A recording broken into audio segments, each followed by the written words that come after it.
This is Ritual 7, and its title is Actual Sequences and Correspondences. And there are several fine points to establish. One is that in the West, sequences always align because it has a geometricity involved with it. Not only the classical Greeks, but before that, the Egyptians. But in other civilizations, India, for instance, sequence is always a circle. It's never a line. And so circularity is always the way in which an actual sequence is established, that one is able to come back where you began. Then it is a sequence. In China, there's always the sense that sequencing involves different phases.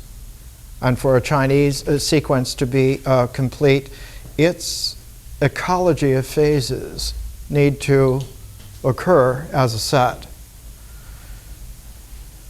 What we're looking at here in Ritual 7 is the beginnings of the way in which actual sequenced action begins to set the traction for a quality of experience that doesn't stay in the objectivity, doesn't stay in the existential things, but begins to the ancient way that it was talked about in yoga in India about 5,000 years ago. The term used is papancha. It means cloud forming. It means that out of action there comes an intensity of energy, which is an exchange, and the exchange becomes more dominant, becomes more important than the action base upon which it was founded. And so out of this, out of the clouds of the action generating it, those clouds, that cloud forming begins to make the climate of experience, the weather of our own character. And out of that will come language. Language flames into process out of the sequences, the actions, the selected actions of existential doing, of action. This is why the ancient saying was always that karma is the basis of experience. And this is true. This is why it is so. Karma as an action is the action sequence, and once one does a certain sequence, the experience, the effect on experience is indelible until one reaches a higher integral. And the higher integral, of course, we'll see towards the end of this year, are symbols. Once thought begins to be able to form objective symbols, one can then integrate experience on a higher level than just the ritual action, and the karmic recipe becomes amenable to, if I can continue the metaphor, it becomes amenable to the cook. And the cook becomes the individual whose mind is then objective, in that that individual can integrate further the experience and retrospectively change the rituals, change the action sequences, so as to begin to modify the karma, to change the experience, to improve the sense of individuality. And what we're seeing in our learning is that the individual is a phenomenon of the mind. It's an objectivity of the mind. But in experience, the protagonist is not the individual, but the character, one's character. And this is why, for instance, animals have experience because they have character. There are sweet dogs, there are mean dogs. There are wonderful horses, there are cantankerous horses. Animals generate experience in themselves as well, even fish, even birds. And so experience has a protagonist, which is the character, but the individual is a higher integral, which occurs in thought, in the mind. But the objectivity in ritual is not the individual nor the character, but what has been characterized best in anthropology as figure. Figure. The objectivity of the protagonist in ritual action is the figure. So that one can speak then of ritual action having forms which are more like configuration rather than structure. And it's extremely misleading in the 20th century for people to talk about the structure of action, because action doesn't have a structure. It can have a structure which the mind imposes on it, but ritual action, ritual sequences, whether lines or circles, do not have a structure. They have a configuration. And within that configuration, the figures tend to group themselves. And this is why we're taking Ruth Benedict's Patterns of Culture and Jessie L. Weston's From Ritual to Romance. We're taking these two women as examples of how in the early 20th century it began to become clear that there was a complete interchange that had been missed because of prejudices, because of assumptions, because of presumptions, because of political expectations, because of religious injunctions, because of social laws and rules, because of individual prejudices. And one of our figures, Ruth Benedict, made a very huge point in her Patterns of Culture. And we'll get back to it in detail, but she says there are some major factors that have forbid us from really being able to understand ritual, to understand not only ritual, but what its basis is for culture. And what that cultural basis is then for the kind of experience that we're capable of, which in turn gives us a clarity of thought without which we don't know who we are. We don't have an individual who is ourselves. And we are not able, because we are not individual ourselves, to appreciate someone else's individuality. And what happens is that they slip back into not the character of experience, but back into the figuration of ritual. And so people identify you by the ritual criteria. Are you wearing clothes from a designer, or are you just picking them up? What kind of shoes do you have? What kind of car do you drive? Oh, where do you vacation? What waters do you drink? All these kinds of things are ritual comportments, and what they style only is figuration. They have nothing to do with your character. And they have no ability on their own, without the mediation of experience, to generate the precision of individuality. And so what happens is that the mind, which is wobbly with its exactness, makes up a referential correspondence to ritual things and says that's the source of identity.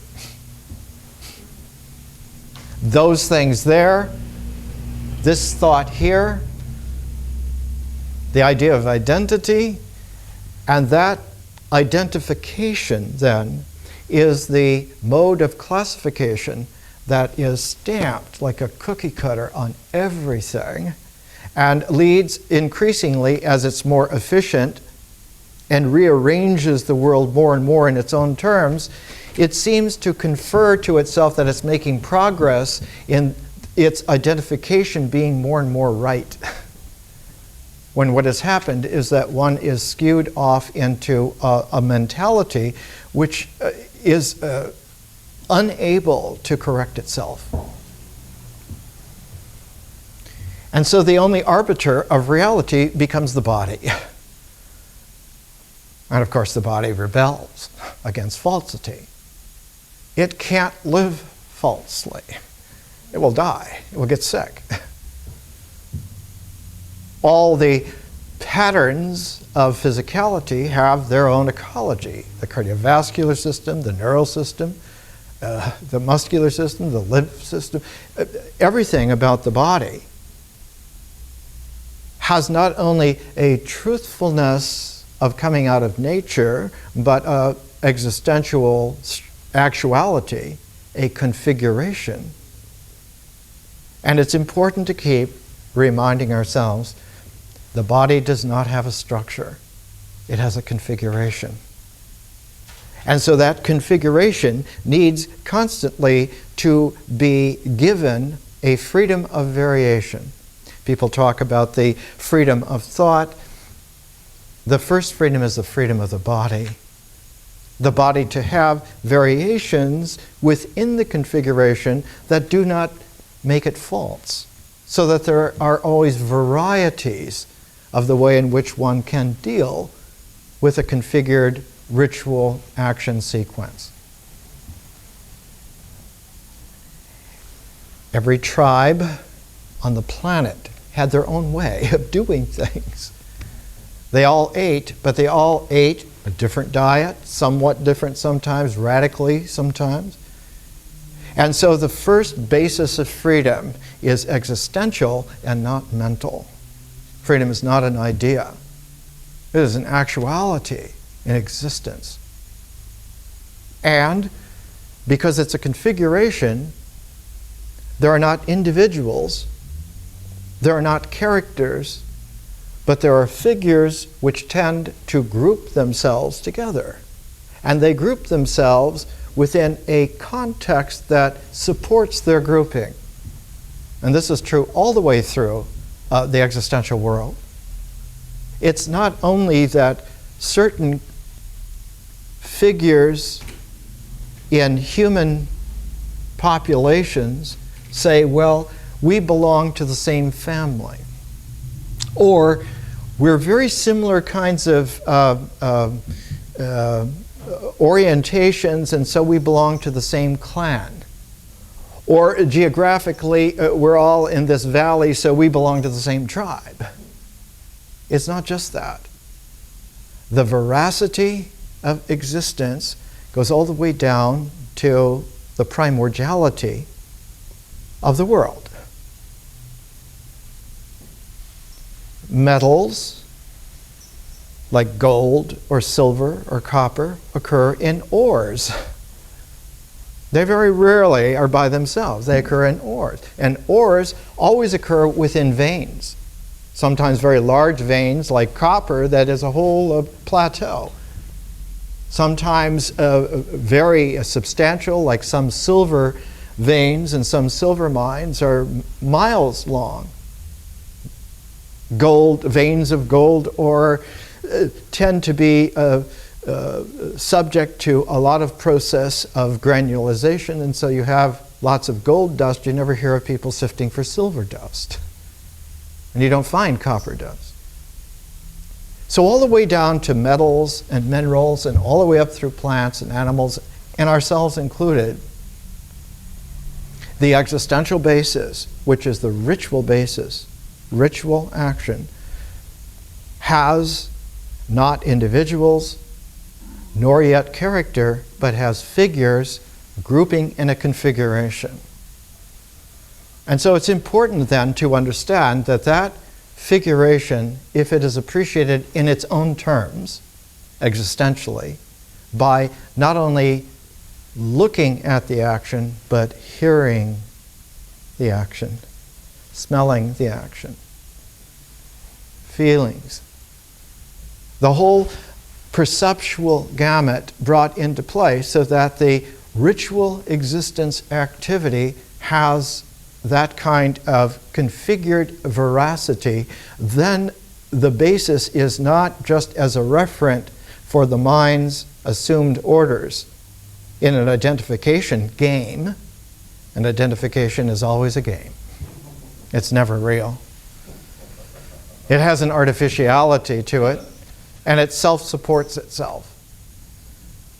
As long as you stay within your game, you can become very good at it, and very good at that game, but it is not life, it is not real. So with someone like Ruth Benedict, she points out that there was a big trouble early in the 20th century of anthropologists going to study so-called primitive people. What happened was a very peculiar split that became first apparent in the 19th century, and by the 20th century it widened until it became literally an antagonistic gap. The gap was this. In Europe, there have not been primitive so-called peoples for thousands of years. But when Europeans came to the Americas, there were primitive peoples on both continents all over the place, many varieties of them. And the 19th century assumption that they were primitive and therefore they were illogical, they were irrational. In fact, if they were nice, they were childlike, and if they weren't, then they were savages. It became apparent by the 1880s for the very first time, when people began, sensitive people, men and largely women, began for the first time to go in an open comportment to these so-called primitive people and found that they were not primitive at all. They were, in fact, more truthful to life than the people examining them. And so it changed. Instead of them being investigators for the primitive mind, it became a sense of going back to the ritual basis of how we evolved, of how our groups evolved, of how the configurations began to emerge. And the European anthropologists did not have access to the American Indians, North, Central, and South, unless they came over here to study. So one found that the European anthropology became veered away from the field to the library, to books. And the most incredible genius of that whole school was Sir James George Fraser and his great book, The Golden Bough. The first edition was 1890, and he kept working on it, expanding it, and finally, 1913, the 13 volumes came out, and all of this that was involved, as long as you had a genius like Fraser, there was an appreciation that the only way to get the array of variety so that your veracity of understanding of what you were looking at was not limited just to ideas, was to be enormously learned. And Fraser himself was what they used to call a polymath. And he wrote over 50 or 60 books, and he spent all of his life doing this, and he was like a genius at it. And those anthropologists, in England they were called social anthropologists. In America they're called cultural anthropologists. The social anthropologists were enormously successful as long as they were broadly learned, And it was Malinowski, who was the prize inheritor of Fraser, who by accident, he was Polish, and he was investigating the Trobriand Islands when World War I broke out, and because the Germans controlled the shipping lanes of that part of the South Pacific, over north of New Guinea, he couldn't get off the island, so he had to go native to live. And he was there for years. And he, with the enormous learning of Fraser and with the need to practically, to survive, he had to live like they did.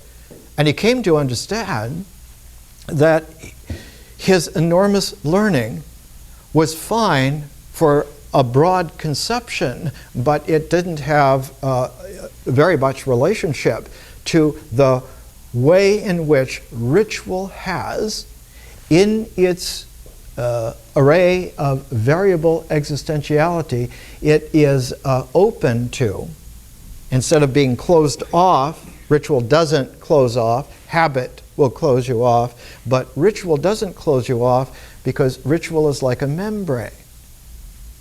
It's able to be perforated by a third process, not just experience coming back and not just nature coming back through it.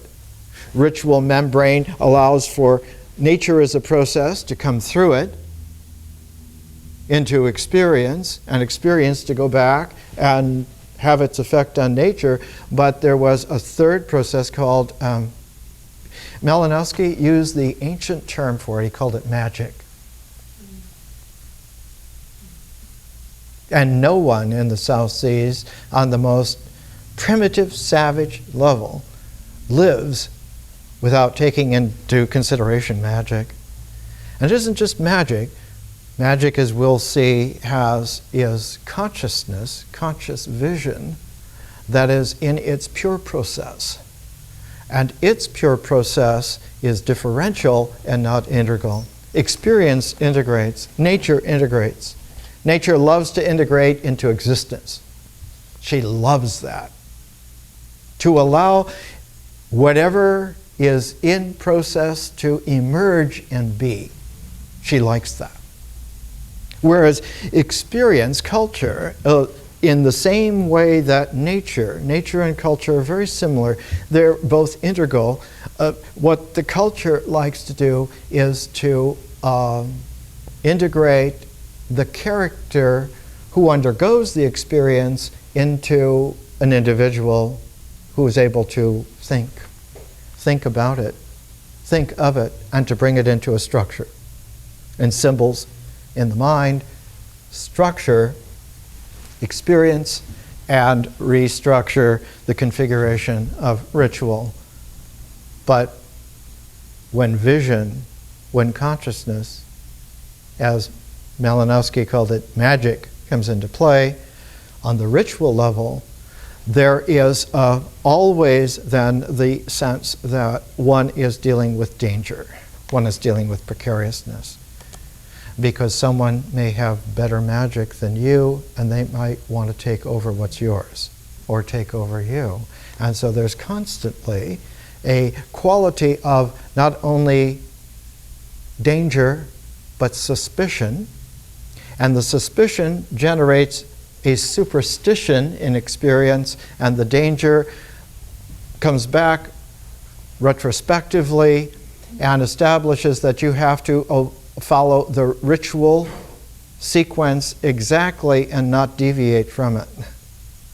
And so you get the whole thing that you have to learn how you do this, and so that you're not in danger. The safety is in doing it right, not just to repeat it, but to do it right. And the other aspect to it is not to fall into over-suspiciousness, because then there's no limit to that whatsoever. And this became a cause célèbre in anthropology early in the 20th century. Because as the Americans got more and more used to going to the different Indian tribes and being there with them, not going there just to study them, like Gladys Reichard, who we looked at last month, She learned to weave Navajo rugs just like a Navajo woman, which would take a whole year. You have to shear your sheep, you have to card your wool, you have to spin your threads, you have to make your loom. And she discovered that you can't have a perfectly straight geometric loom. You don't make good rugs. You have to have pieces of wood that are irregular, because what you want to do is you want to have the rug a living thing and not a mechanical thing. And then you have to learn to weave, and it takes all that time, and by the time you're finished, the annual cycle, the rug establishes, the weaving establishes for the Navajo woman her annual cycle. By the time she is finished with her rug, it's time to shear the sheep again. And so that ritual cycle, that annual ritual cycle, has its ability to generate the configuration in such a way that it reinforces the character, not by repetition, but by accumulating resonance. And it's the accumulated resonance that gives experience the feeling of veracity, of certainty. One feels, yes, this is right for me. I feel alive and I feel real here. And so the generation of experience that it can accumulate resonances is the way in which the whole level of culture begins then to have its integral. It integrates not by structure, but by accumulation of resonance into that sense of certainty. It's very, very interesting the way it happens. She says, Ruth Benedict says, all this was very hard to come to, not because it wasn't there, but because we couldn't see it, because we came with our minds first. And she cites three basic things that were very, very difficult to overcome. False perspectives, the blindness to other cultures, and the race prejudice. Oh, these people don't look like us. Or these people are very different from us. Or we've got to get this straight. Now let's make sense out of this. And that this became a very deep difficulty, not only for the American anthropologists, who by this time were largely women. The women outnumbered the men maybe 2 to 1.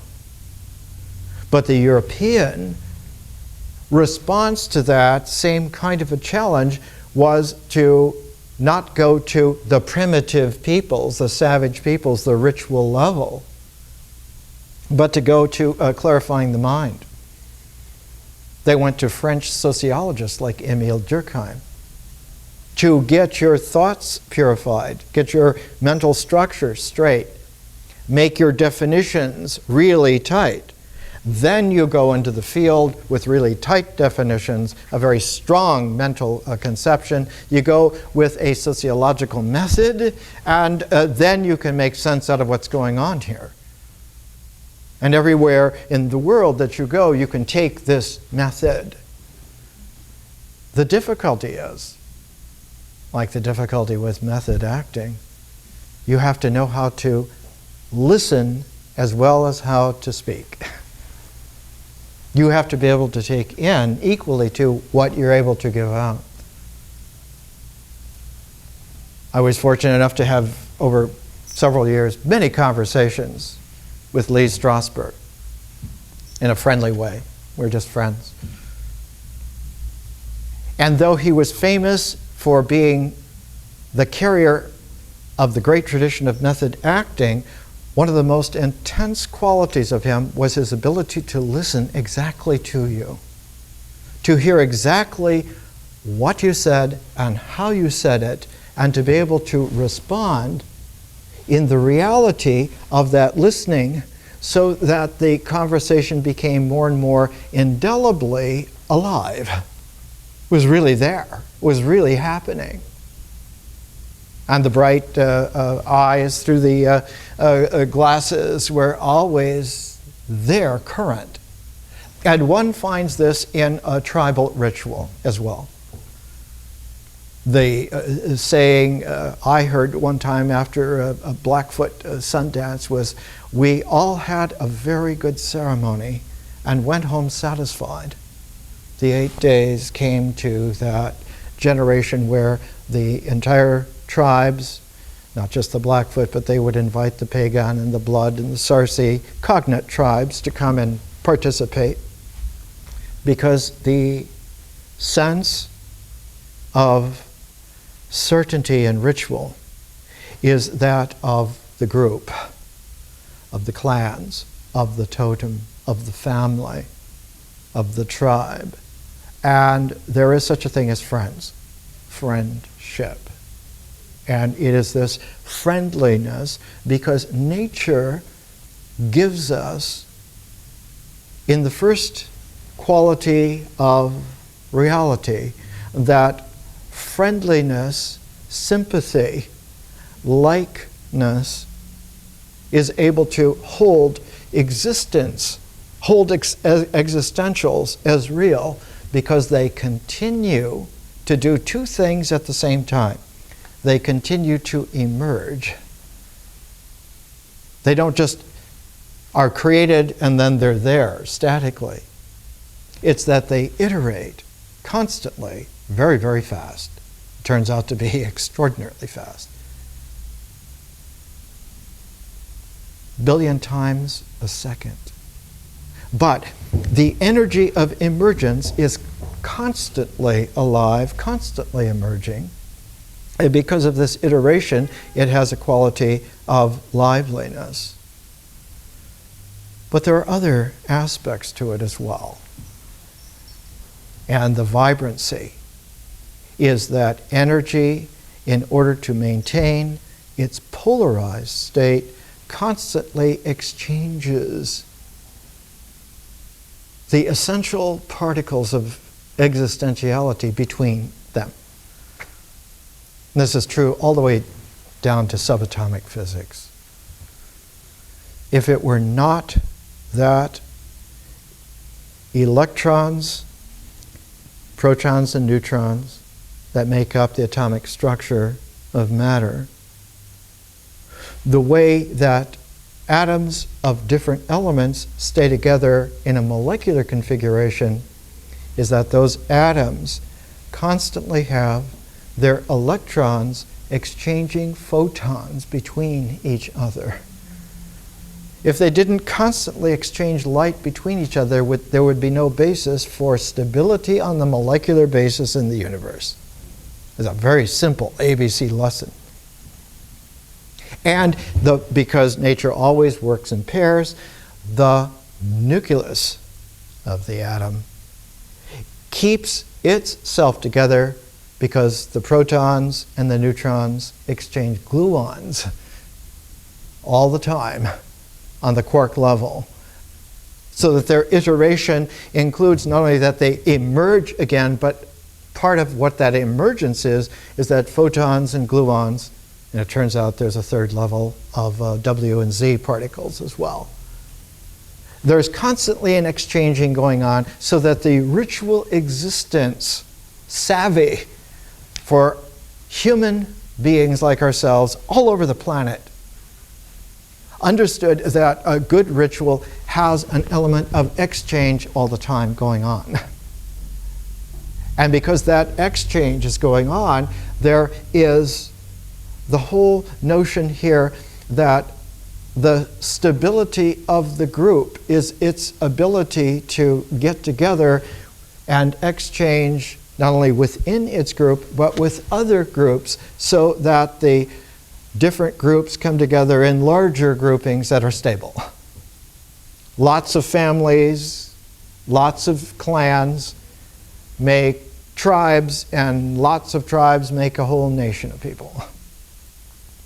And this is the way in which then a social structure is built on a ritual basis and is existentially real. It took the better part of the 20th century for hundreds of genius people to come back and understand this again. And one of the main figures in this was Ruth Benedict. One of the problems, which was a blessing for Ruth Benedict, her first travail was when her father died, and she was only less than 2 years old. And her mother, her hysterical mother, took her to the dead body in the funeral home, and weeping hysterically urged her never to forget this moment. And for the rest of her life, Ruth Benedict, in an odd cycle that eventually stabilized itself in relationship in a proportion to her menstrual cycle, about every 6 weeks would go into tantrums. This most beautiful, elegant, tall, exquisitely intelligent and cultured woman would go into hysterical tantrums regularly. And so she always held herself back from thinking that she was going to be certain, that she was going to be all right. She was always aware that day will come again, and I'm not certain. I'm not all right. But I want to know and do the best I can. And she became one of the world's greatest cultural anthropologists because she herself was open on the most fundamental level. And she didn't come to anthropology until she was 32 years old. And when she came in New York City, she was born in New York City, she went to Columbia, and she started studying under a man, they all called him Papa Franz, Franz Boas, who by this time had raised a couple of generations of genius anthropological women. And he said to her, you need to go out into the field, because there you will find it isn't like the libraries here in New York City or in London or in Paris. And it isn't just that people have gone before and now we have done those studies. This is an ongoing refining process, and we're almost to a harvest, almost to a culmination, and you need to go. And you need to take yourself. And so her specialty became going to the Zuni Indians. And when she published Patterns of Culture, it was about 3 tribes disparate in the world. One was the Zuni Indians of the Southwest. One was the Kwakiutl Indians of the Pacific Northwest, Vancouver, British Columbia. And the third were the Dobu on an island off the coast of New Guinea.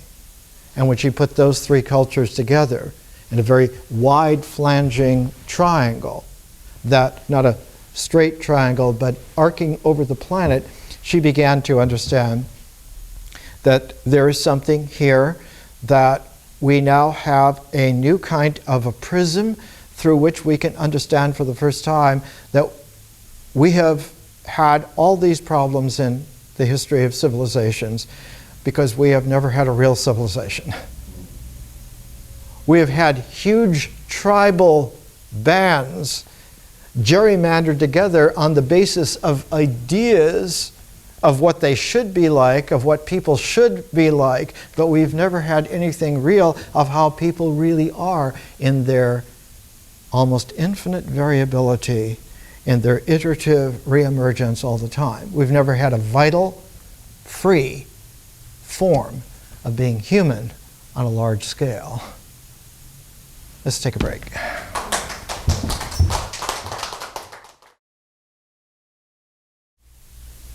We're looking at a way to learn, and we're trying not to let the mind lead us prematurely. The mind certainly has a place, but it has a place and is not the puppet master.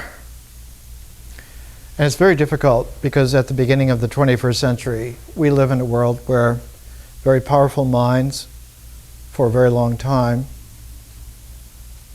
have ordinated almost too many layers of tyranny for human beings to wiggle free were it not for the fact that transformation is possible all the time.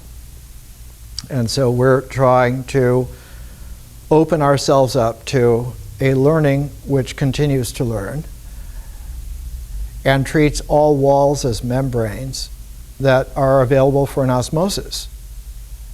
And this is in accord with reality. So we're not trying to make sense and be clear at any one time, but to allow the accumulated ritual of coming back again and again, spontaneously fresh, every Saturday, for many Saturdays. I have lectured without a break every Saturday for 22 years. It's a yoga. I call it the yoga of civilization. It does no good to master a hatha yoga in a cave in the Himalayas in the early 21st century. That was wonderful for Milarepa 1,000 years ago. He used to use Mount Everest as his ashram because he was that capable. But this is 1,000 years later, and we're headed for the stars in a very real way, and not for an oblivion in a rather abrupt way if we don't do this. But it takes a different kind of learning to do this. It takes a learning that has both form and process that are able to interchange and exchange, to keep sequentiality where there is sequentiality in integration, but where there is possibility instead of sequentiality when consciousness comes into play. If you maintain a ritual sequence in art, you lose the art. I remember one of the first times that I understood a building. I was in, of all places, Dallas, Texas, at what used to be called the Kalita Humphreys Theater, and that's now called the Dallas Theater, built by Frank Lloyd Wright. And I remember going into it, I wasn't but in my 20s, and the building was strange.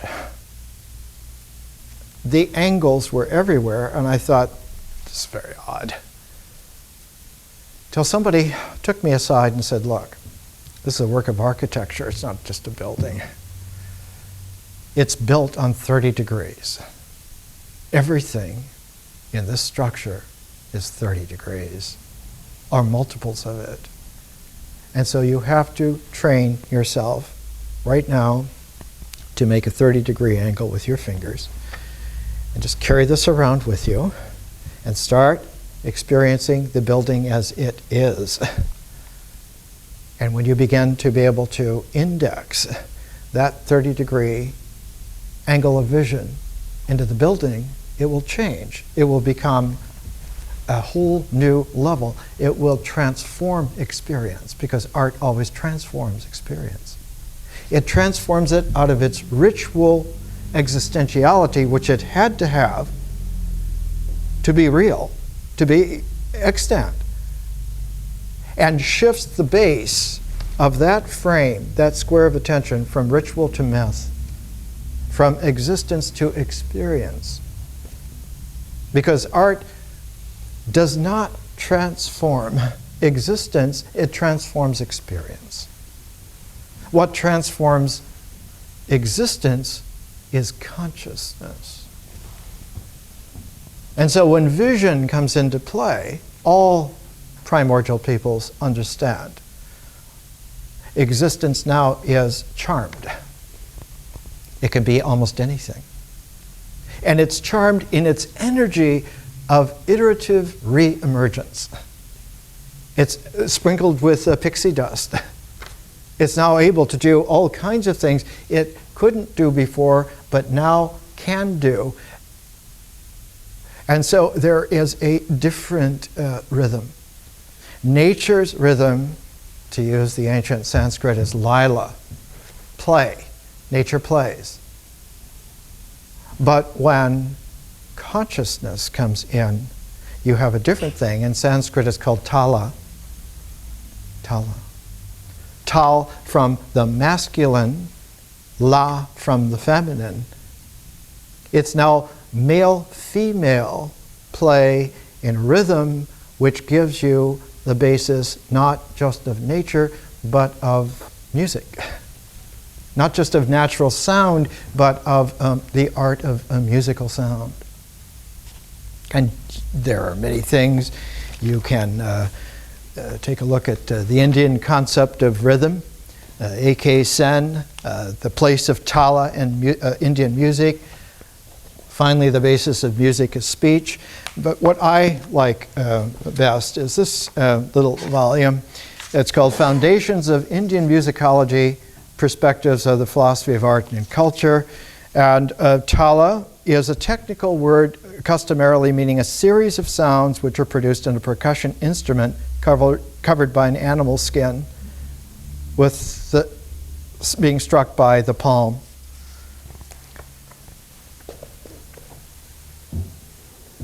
The shaman's drum first produces the play of nature and then intersperses with the play of nature the tala, which is the conscious transform of that play into a new whole. This is a very different thing. And out of this, then, we'll see, when we get to art, art introduces a completely new world, completely new. But its responsibility is because it takes the lead from the frame of reference, from the square of attention. In nature, the square of attention is always based, first of all, on nature, but nature is a mysterious process. It's not formal at all. And so the first form, in reality, is always the body. It's always the existential thing that holds its structure because the action of iteration is ongoing, continuous.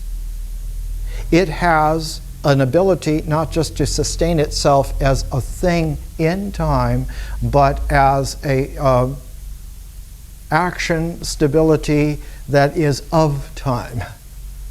And so time is a dimension of existence. Existence is not an object in time. Time is a dimension of existence.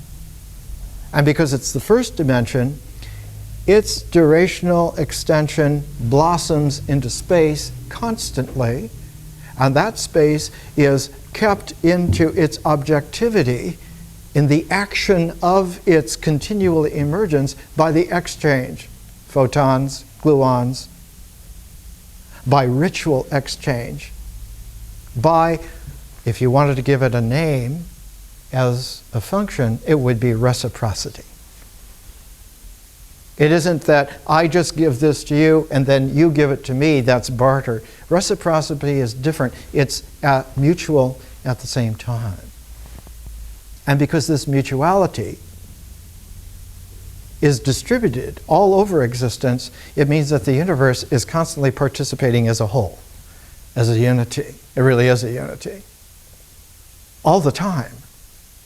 And to be not just a part of that unity, but to participate in that unity is the whole purpose of ritual. Primitive peoples are not primitive. At least several species before us were sentient enough to explore the world 2 million years ago. Nobody's been primitive for almost geologic ages. But to be primordial means to be attentive to the participation in the unity of the universe, and that is the objective traction in which the metronome of action can gain its ability to generate real experience. When Ruth Benedict went to the Zuni people, she found that the Zuni were extremely self-collected. They were not like the Hopi or the Careys or other Pueblo peoples. They were almost like the Hebrews of the Pueblo people. They're very exclusive. They didn't want to have much to do with other people. And the Zuni were visited again and again by anthropologists who misunderstood them. The first famous anthropologist to go there was a man named Frank Cushing, and a lot of his books are still in print, and they're full of information, and they read well, they sound well. The reply that Ruth Benedict heard again and again from old wise Zunis was, "You don't believe that stuff, do you? That isn't what is real. It isn't about museum collections of things. It isn't about the intellectual assessment of, well, this must be how it works out. It's about an incredible sparsity that had access to something almost no other peoples on the earth had access to. Because it isn't very far west from Zuni that you come to the petrified forest. You come to an area of Arizona where the trees have been crystallized for millions of years. It's a staggering thing. It's an unbelievable thing. I have a piece of just a chunk of petrified wood. When I was 8, my mother was the millionth person to go to the Orange show in Riverside, California, and she got a chance to choose something, and I chose this piece of petrified wood, and it's always been a talisman to me.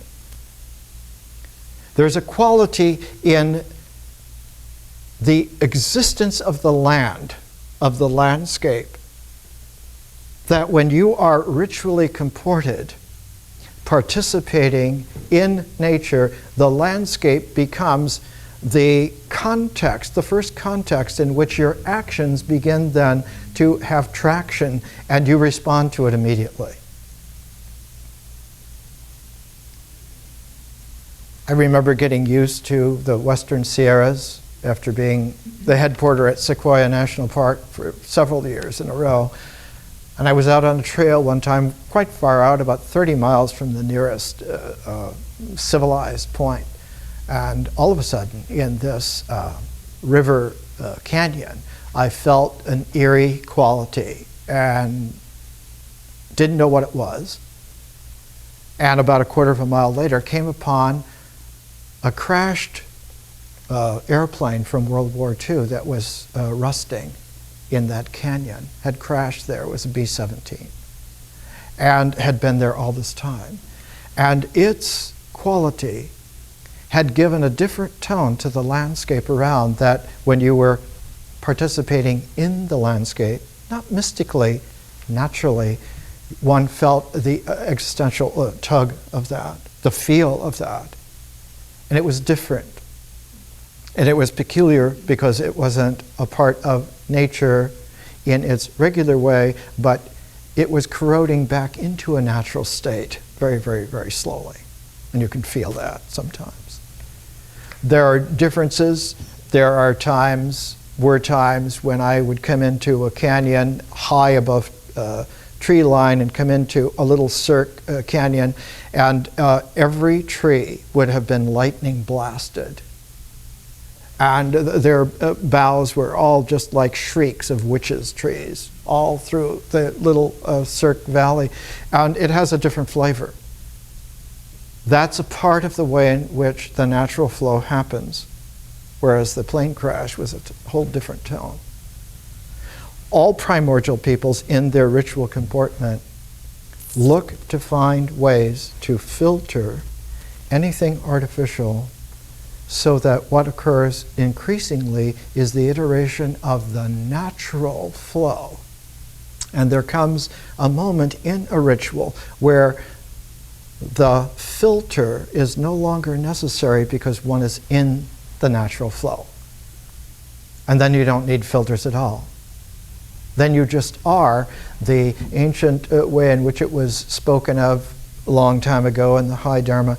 One now courses in nature rather than is just in it. And the coursing in nature has a paired quality to it. One stands, and really stands, there.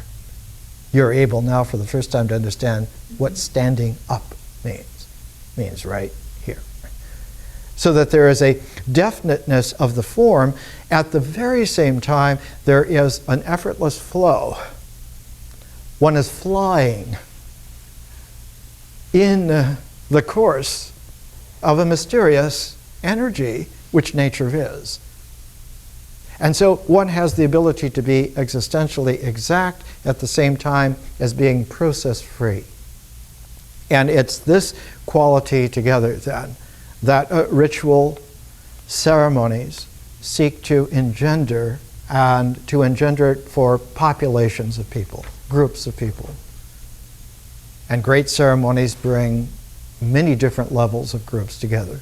Some ceremonies, like totems, a totemic relationality is one that has a very particular tone to it. Sir James George Fraser, who not only did the Golden Bough, but many other studies, he did a 4-volume set called Totemism and Exogamy, Relatedness and What is Outside the Relationship. And the totem, there was 4 big volumes like this, published in 1910. And he says in here, in a very interesting kind of a summation, which is worth taking a look at. He's talking about the way in which there has been a deep misunderstanding of totemism. He says in here,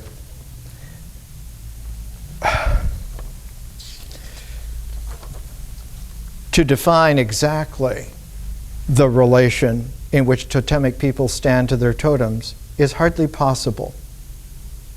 And it's not hardly possible because one doesn't know, but because the more that you come to know, the more you come to understand that it is not possible to make a definition. For exact definitions imply exact thoughts. And the thoughts of savages in the totemic stage are essentially vague, confused, and contradictory. As soon as we attempt to give a precise and detailed account of totemism, we almost inevitably fall into contradictions. Why would one fall into contradictions?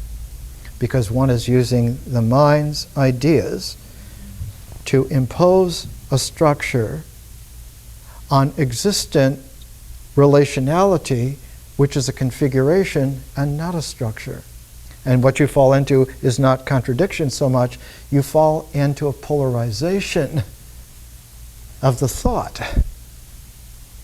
Not a logical contradiction at all, but a polarization of the thought. He says, since what we may say of the totemic system of one tribe may not apply without serious modifications and restrictions to the totemic system of another, we must constantly bear in mind that totemism is not a consistent philosophic system. It's not a product of exact knowledge and high intelligence, rigorous in its definitions, logical in its deductions. And then he goes on to say, a little bit later, because he was enormously sensitive as well as intelligent, he says, in pure totemism, we find, like among the Australian Aborigines, the totem is never a god, is never worshipped. A man no more worships his totem and regards it as his god than he worships his father and mother, his brother or his sister, and regards them then as gods. He certainly respects his totem and treats it with consideration, but the respect and consideration which he pays to it are the same he pays to his friends and relations. Hence, when his totem is an edible animal or plant, he commonly abstains from killing it or eating it out of a deep friendship. That ritual comportment that is friendship on the existential level, when it has a conscious, magical energy brought into it, then the friendship becomes one of sympathy. So the whole characterization of sympathetic magic as some kind of superstition is a complete misunderstanding of it at all. It's just that one now has a 5-dimensional continuum, conscious time-space, rather than a 4-dimensional continuum. In 4-dimensional existence, relationality has its ritual limitations. We are members of the same clan, we are members of the same gender, we are members of the same family. But when the 5th dimension of consciousness comes into play, when it's magical, then the entire situation changes and there are many possibilities. Now it isn't just that the plants or the animals, our clans, our totems, our families, but now we have to bring in the stars. Now we have to bring in all kinds of magical reverberations. And in this, the play becomes one of a kaleidoscope rather than a landscape. And it's the kaleidoscopic that brings a sense of wonder. And so when we're just looking here at ritual, we're trying to understand ritual, we're trying to get the sense of how things have emerged. When Ruth Benedict did her Zuni mythology, 2 huge volumes, just about the same time as the tales of the Zuni Indians, and just about the time that she brought out Patterns of Culture. All these things came out at the same time. At the very beginning of Zuni mythology, the emergence and other Kachina tales. Here's how the emergence was told to her. And she begins this huge 2-volume study just by letting us read the transcript of what she heard. They were still living in the 4th world. Notice that the emergence comes after an accumulation of 3 worlds before that. And here's the 4th world. So one is already in a resonant set. They were living in the 4th world. It was dark. They could not see one another.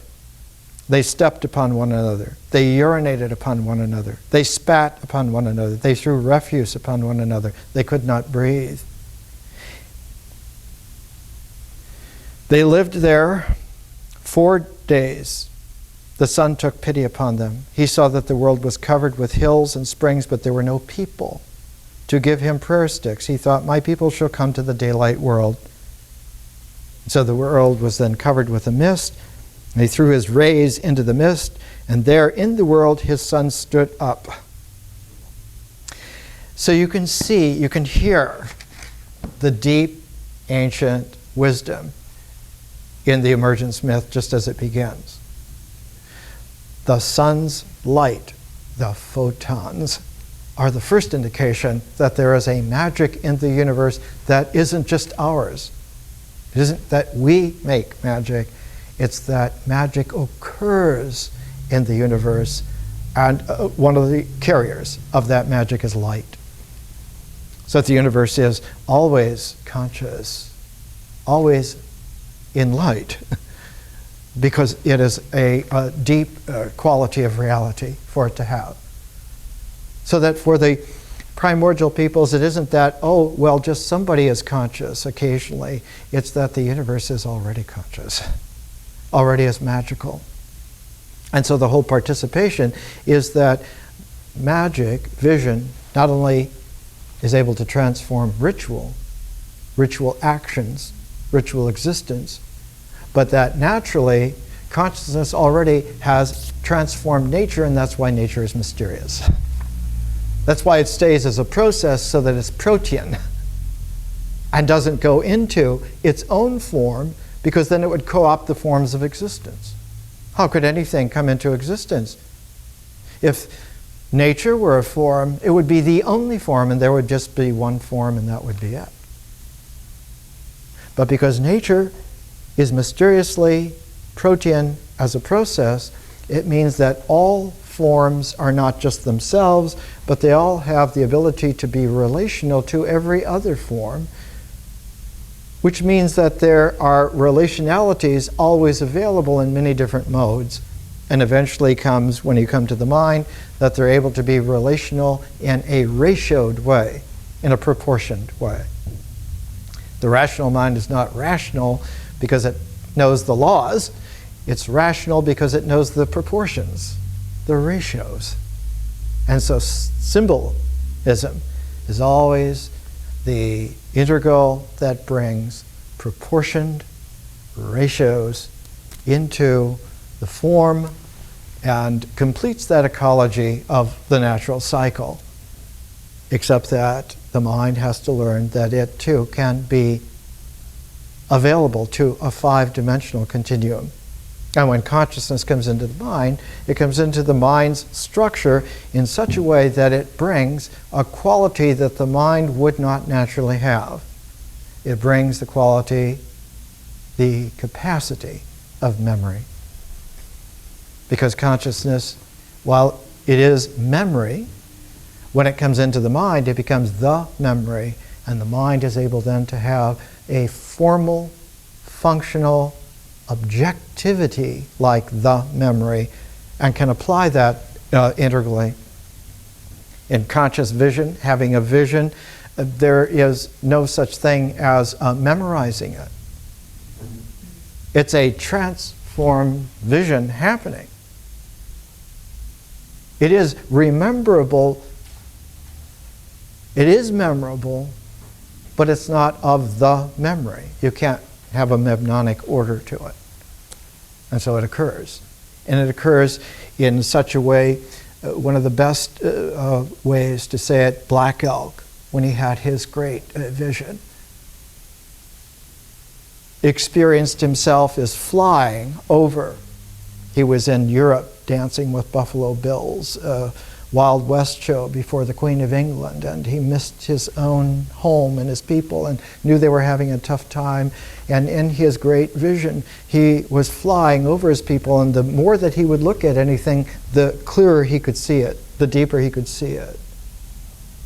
Until he could look down and he could see actual faces, or he could look back and see the whole landscape and see that there were no more buffalo.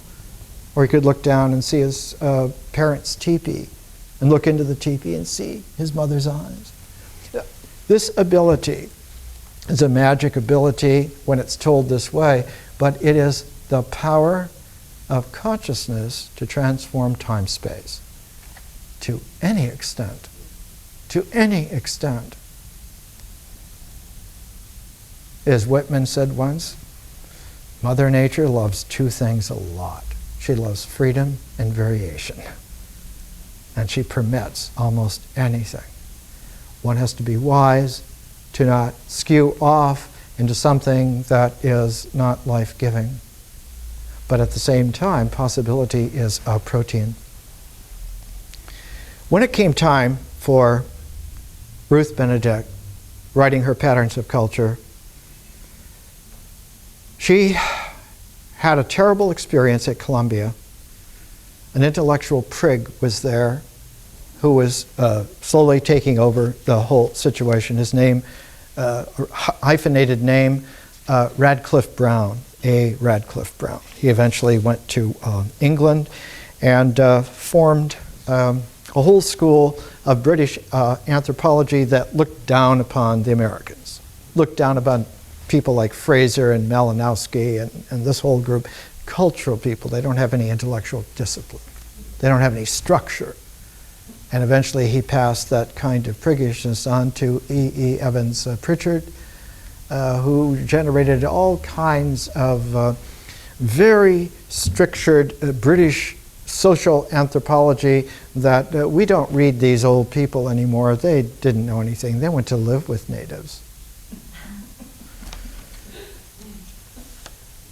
Writing from Atlantic City, New Jersey, December 28th, 1932, to her great friend Margaret Mead. Margaret Mead at this time was married for the second time to a tall New Zealand character, also an anthropologist, named Reo Fortune, Reo F. Fortune. And Reo, raised in the wilds of New Zealand, was able to go because he had grown up being just around the Maoris And so it was very easy for him to be with these natives in the Admiralty Islands, especially Dobu. And he wrote one of the great monographs of all time called Sorcerers of Dobu, the socioanthropology of the Dobu Islanders of the Western Pacific, with an introduction by Malinowski, 1932. Here in 1932, Ruth Benedict, for the first time, was understanding that she had to write this great book, which became Patterns of Culture 2 years later. And she would use her friend, Margaret Mead's husband, Reo Fortune's Dobu, as one of the exemplars. And then she would use her own mentor, Franz Boas, who's British Columbian Kwakiutl Indians she had come to understand over several decades, and her own investigations with the Zuni, and she would put these three together. But she, writing to Margaret Mead, December 28, 1932, "It's not even any good hoping I can trump up any fellow feeling for Radcliffe Brown. He is condescending to save all our souls, mine with the rest, and he certainly doesn't mince matters. He told me in the first 3 minutes that he was getting from 2 students the first 2 studies of American Indian social organization. First studies ever really done, because they were his students. Soul tax for the Fox, and Egan, Fred Egan, for the Hopi. And Saul has now spent 6 weeks with a broken down fox and can't even control the kinship terminology, let alone knowing anything of the language. Egan was this year's laboratory group. He just ignored that stupidity and went his own way independently," said Radcliffe Brown. And I said something about his having one advantage over Saul, and that the society was less broken down and had exogamy. No, they have a system that functions. If you must talk of broken down cultures, there's Dobu. That's broken down for you. They have lost the functioning of their system, but not the Fox. I said, and she went on to say various things, and then she reports his scorn. "Oh, you people think that you, just because you've lived with them, you know nothing. You have no discipline. You have no intellectual acuity. Who are you?" Perhaps you'll understand justification in Brown's remarks that I don't see. He seemed to me impenetrably wrapped up in his own conceit, and I certainly shan't feel justified in working to have him appointed at Columbia. Of course, my judgment may be premature, always the anthropologist. I've got to be shown. As it stands, I don't think Brown is fighting for good work over bad, but for work done by his disciples over work done by non-disciples. And that's fatal. And this was the beginnings of Patterns of Culture. She began to seriously see that there was this great harvest that had to be done then and only then, because for 50 years had been this genius of American anthropologists working not with primitive people, but with primordial people all over the continents, north and south.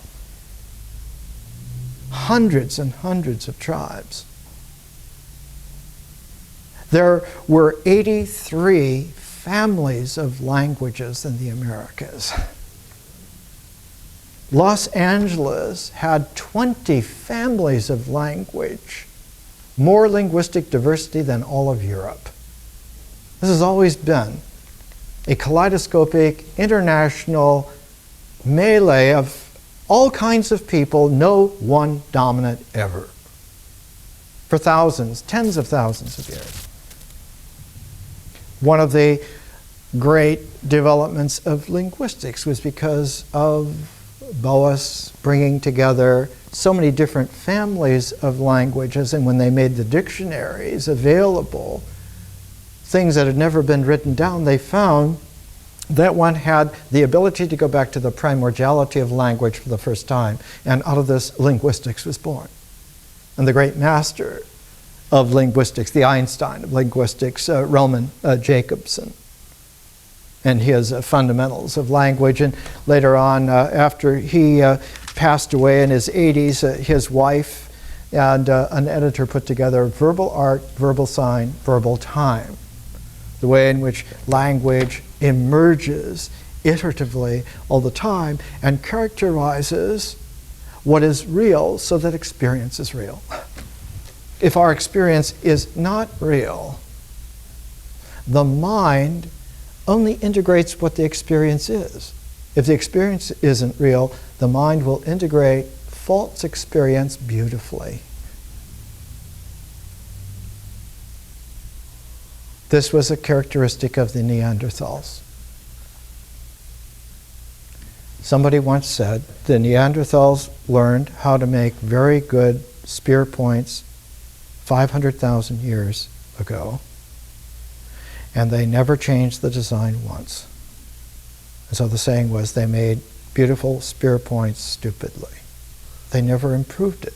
They never extended the technology to arrows or other things. And so once it was ritually done, it was a habit cemented, and that's the only way it was done. Whereas our species constantly is in variation all the time. Yeah, it works, but maybe we'll put an eraser on the end of the pencil, and then it'll work in a better, different way as well. The first person to put an eraser on a pencil, Henry David Thoreau. More next week.